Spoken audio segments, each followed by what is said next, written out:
Hello guys, meron akong i-share na kwento. 2014 ata yun nangyari na nagka-ectopic pregnancy ako. Actually.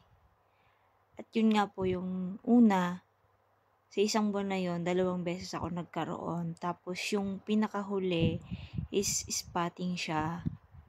Tapos nagtataka ako, bakit sobrang sakit ng puson ko? At hindi ko alam that time na ectopic siya.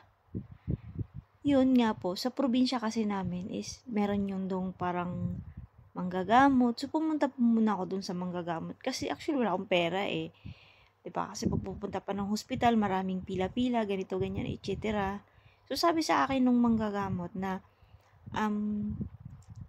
humanap daw ako ng magaling na OB-GYN. So nagtaka ako ngayon, bakit OB-GYN? 'Di ba? Nagtaka ako.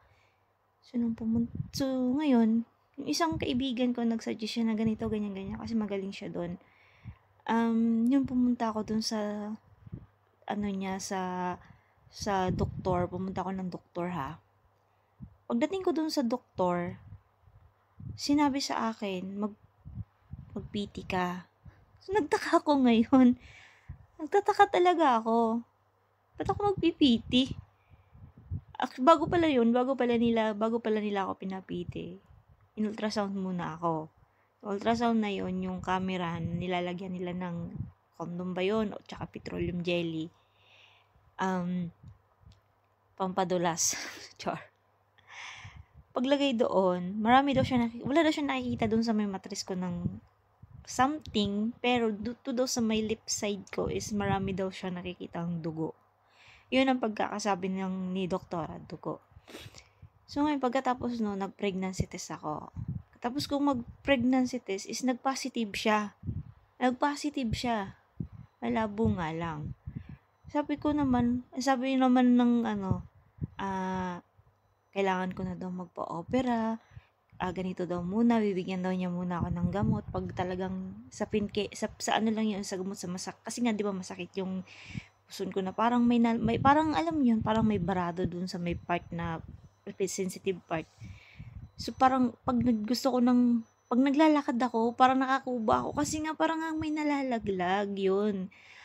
Ang ginawa ko naman is dinetma ko lang muna yung sabi ng doktor. Pagkatapos nun, kasi sabi niya bumalik ako after 1 week. After 1 week guys, bumalik ako. At positive pa rin. As in, positive pa din. So yun nga guys, sinabi sa akin ni doktora na kailangan ko ng operahan kasi nga delikado, baka ikamatay ko, ganito, ganyan. So sabi ng kapatid ko, magpa-opera ka kahit magkautang-utang, ganito. Kahit daw tumanda siya magtrabaho para lang daw hindi ako mawala. So ako naman, parang kinakabahan ako kasi syempre hindi ko alam talaga, never pa akong naoperahan or ganito.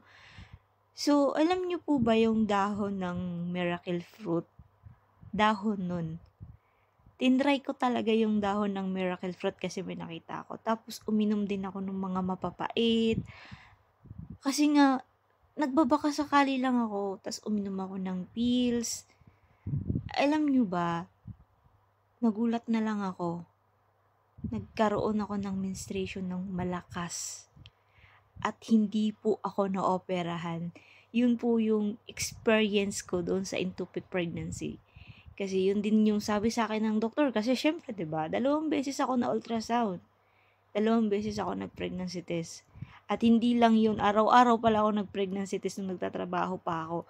Kasi nga tinitignan ko kung positive, puro po talaga siya positive. Hanggang pong, nung naubos ko po yung isang pakete ng pills, niregla po ako ng malakas.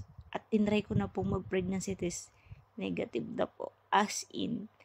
Talaga siguro ginabayan ako ni Lord kasi sinasabi siguro ni Lord na hindi niya to kaya. Hindi niya kayang magbayad ng ganito kasi pagkakalam ko laki ng bayad pag sa hospital, 'di ba? So thank you Lord.